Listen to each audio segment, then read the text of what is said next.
睡前聊历史，每天一个历史故事。今天我们聊的是杯酒释兵权。提起宋朝，大家的第一反应往往是两个极端。一方面，它是中国古代文明的巅峰，经济繁荣，文化昌盛。陈寅恪先生曾说，华夏民族之文化，历数千载之演进，造极于赵宋之世。但另一方面，它又是著名的弱宋，在军事上长期处于被动，挨打、纳贡，最后亡于外族。造成这种局面的根源在哪里？很多人都会把手指指向大宋开国的那一场著名的饭局——杯酒释兵权。公元961年的那个夜晚，宋太祖赵匡胤用几杯美酒、几句推心置腹的话，就兵不血刃地解除了高级将领的兵权。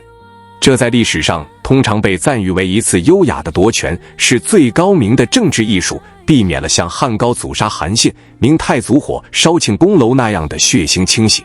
但是，历史真的只有这温情脉脉的一面吗？当我们把时间轴拉长，你会发现，这场酒局不仅仅是夺了几级卫将军的权，它更是一个转折点，开启了中国历史上彻底的重文轻武时代。他在根除了内部五人乱政隐患的同时，是不是也打断了华夏民族的脊梁，完成了一次对国家军事能力的制度性阉割？今天我就用这几十分钟的时间，带大家拨开杯酒释兵权的温情外衣，去看看那隐藏在推杯换盏背后的刀光剑影，以及他给中国历史留下的长达300年的巨大阴影。我们先回到那个特殊的时代背景。如果不了解赵匡胤面对的是一个什么样的世界，你就无法理解他为什么对武将有那么深的恐惧。那是公元960年的中国。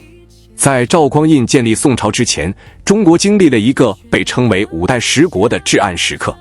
从公元907年唐朝灭亡到960年宋朝建立，短短53年间，中原地区走马灯一样换了5个朝代：后梁、后唐、后晋、后汉、后周。平均每一个朝代只有10年寿命。这53年里，可以说是天子宁有种耶？兵强马壮者为之耳。谁拳头硬，谁就是皇帝。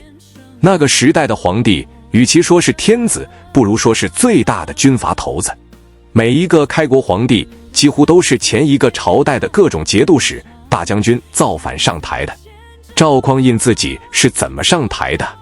大家都知道陈桥兵变、黄袍加身，但我们细品一下这件事，其实非常恐怖。公元960年正月初1，后周朝廷突然接到边关急报，说契丹和北汉联手南下。宰相范质甚至没来得及辨别真伪，就仓促派当时任殿前都点检的赵匡胤率军北上迎敌。大军走到陈桥驿，大概离京城40里的地方，停下来驻扎。那天晚上，军中开始流言四起，说当今皇帝只有7岁，我们在这拼命，谁知道我们的功劳？不如拥立赵典检做皇帝。第二天一早，将士们拿着明晃晃的刀剑，把一件黄袍披在假装刚睡醒的赵匡胤身上，山呼万岁。赵匡胤半推半就，回师开封，逼迫孤儿寡母退位，建立了大宋。这个过程太顺利了，顺利的像是一场彩排好的戏。但对于赵匡胤来说，当他坐上那把龙椅之后，恐惧感随之而来。因为他就是那个打破规矩的人，他太清楚武将手里的权力意味着什么。他既然可以被手下的兄弟们黄袍加身，那么明天他的禁军统帅张琼、石守信会不会也被他们的手下黄袍加身呢？这种恐惧不是空穴来风，在五代十国被亲信部将干掉的皇帝比比皆是。这种骄兵悍将的传统已经深入骨髓。史书记载，赵匡胤当了皇帝后，不仅没有享受到权力的快感，反而经常失眠。有一次，他在宫中闷闷不乐，问计于他的头号智囊赵普。这段对话非常经典，也是杯酒释兵权的理论基础。赵匡胤问赵普，唐朝灭亡以来，几十年间换了8个姓氏的12个皇帝，战争连绵不休，生灵涂炭。这到底是为什么？我现在想要息兵止戈，为国家谋求长治久安，有什么办法？赵普一针见血地回答：陛下，问题的症结就在于方阵太重，君弱臣强。要治理这种局面，没有别的奇谋妙策，只要稍稍夺走他们的权力，收回他们的精兵，掌管他们的钱粮，天下自然就安定了。这12个字，夺其权，治其钱，收其精兵，成了宋朝立国的最高指导思想。赵普的话虽然简单，但操作起来极难。那些手握重兵的都是赵匡胤的义社十兄弟，是和他一起出生入死，甚至可以说是把他推上皇位的功臣。如果处理不好，立刻就会激起兵变，大宋很可能就是第6个短命王朝。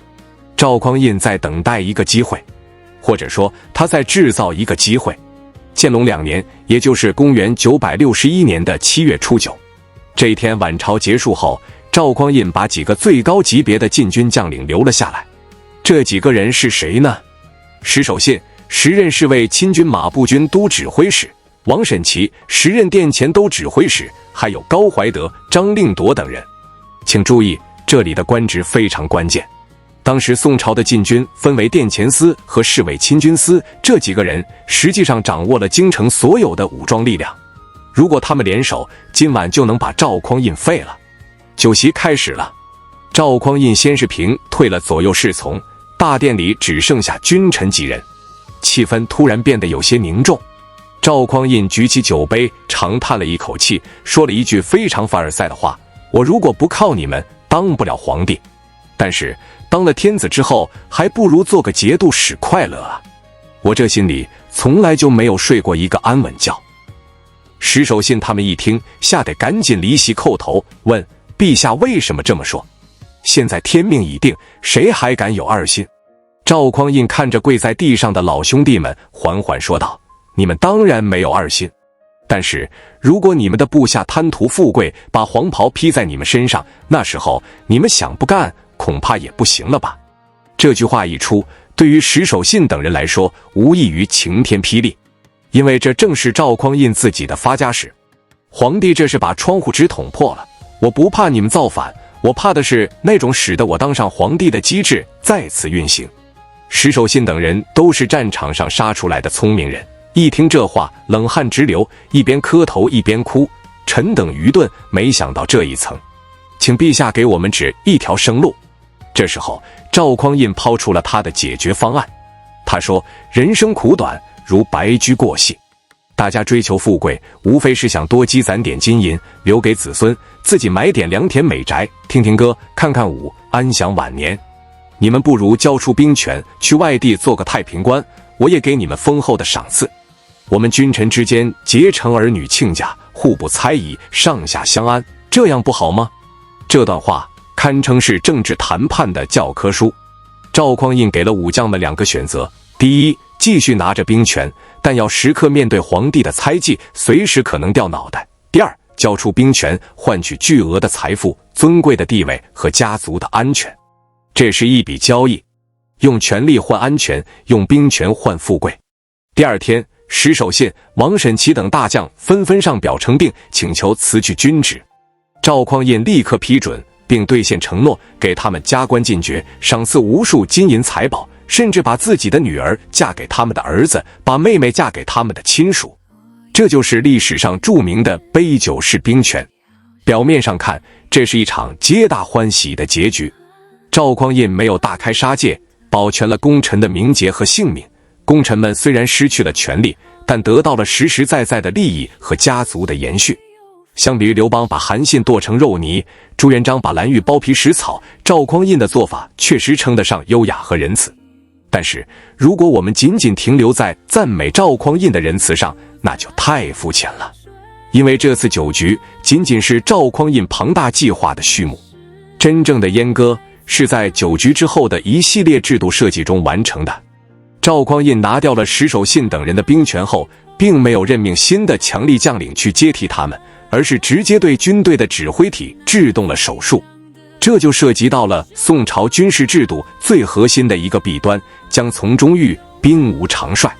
首先，赵匡胤废除了殿前都点检这个职位，也就是他篡位前担任的那个职务。这个职位权力太大，以后永远不设。其次，他把禁军的指挥权一分为3，设立了3衙：殿前司、侍卫马军司、侍卫步军司。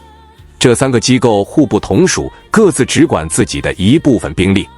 这还没完，赵匡胤又设立了一个机构，叫枢密院，这是最高军事行政机构，负责发兵、调兵。注意，这里有一个天才般但又致命的设计：三衙有握兵之重，但无发兵之权；枢密院有发兵之权，但无握兵之重。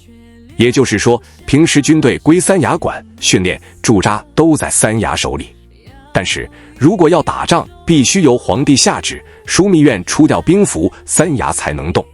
而且枢密院的长官枢密使赵匡胤慢慢开始倾向于用文官来担任，这就像是把一个人的大脑和四肢切断联系。大脑想打人，得先写个条子给神经系统，神经系统核实后再通知肌肉。这种分权机制在防止造反上是完美的，但在应对瞬息万变的战场时却是灾难性的。更狠的一招叫更戍法。赵匡胤规定，禁军不能长期驻扎在一个地方，必须定期轮换。比如这支部队今年在京城，明年去边关，后年去内地。但是铁打的营盘流水的兵，将领是不动的，这就造成了兵无常帅，帅无常师。将军不知道自己手下的兵叫什么名字，擅长什么战术，士兵也不认识将军，不知道他的指挥风格。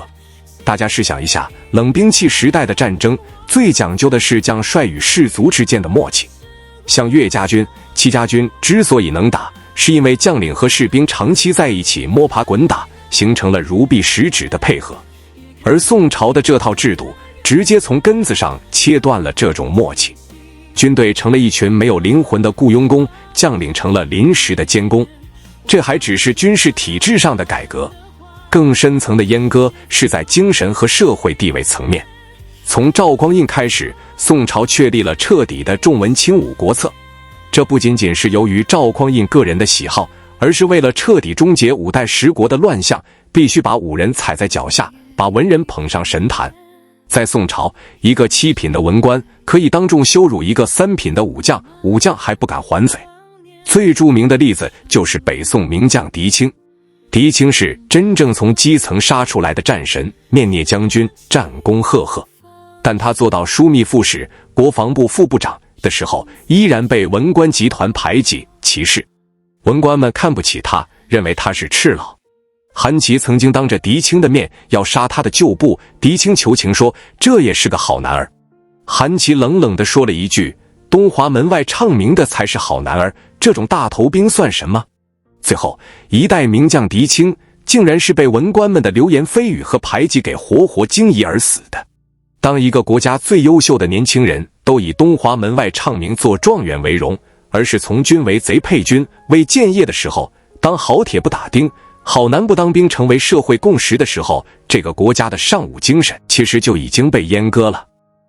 那么回到我们最初的问题，赵匡胤的杯酒释兵权及其后续的一系列操作，到底是一次优雅的夺权，还是一次制度性的阉割？我的观点是，它是一次极为成功的内部维稳，但也是一次致命的外部自残。从内部来看，赵匡胤成功了。宋朝319年，虽然农民起义不断，但从来没有发生过一次成规模的武将造反，也没有发生过藩镇割据。皇位传承在赵家手里极其稳定。相比于唐朝中后期那种中央令不出长安，各地节度使拥兵自重的局面，宋朝的中央集权达到了前所未有的高度。这对于结束五代乱世、恢复社会经济、发展文化艺术起到了决定性的保护作用。没有这个稳定的政治环境，就不可能有苏东坡，不可能有《清明上河图》，不可能有4大发明的成熟。但是这个代价是巨大的，是惨痛的。这种代价在赵匡胤活着的时候还没完全显现，因为开国的那批老兵油子还在。等到宋太宗赵光义继位，试图收复幽云16州的时候，弊端就彻底爆发了。高梁河车神之战，宋军大败。后来的雍西北伐又是惨败。宋朝的军队数量虽然越来越多，一度达到100多万，养兵费用占了财政收入的7、8成，号称冗兵。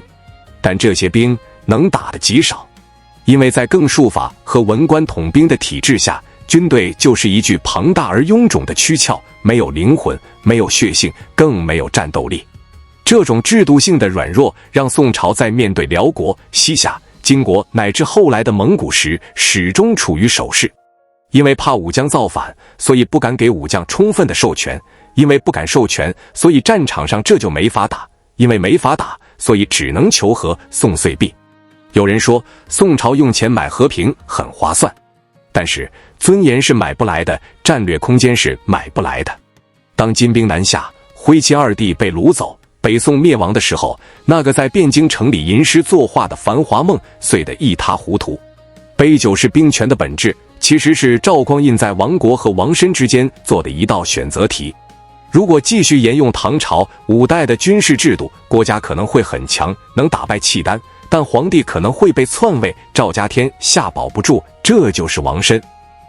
如果采用强干弱支、重文轻武的制度，赵家皇位会很稳，但国家对外会很弱，可能会被外族欺负，甚至灭亡，这就是亡国。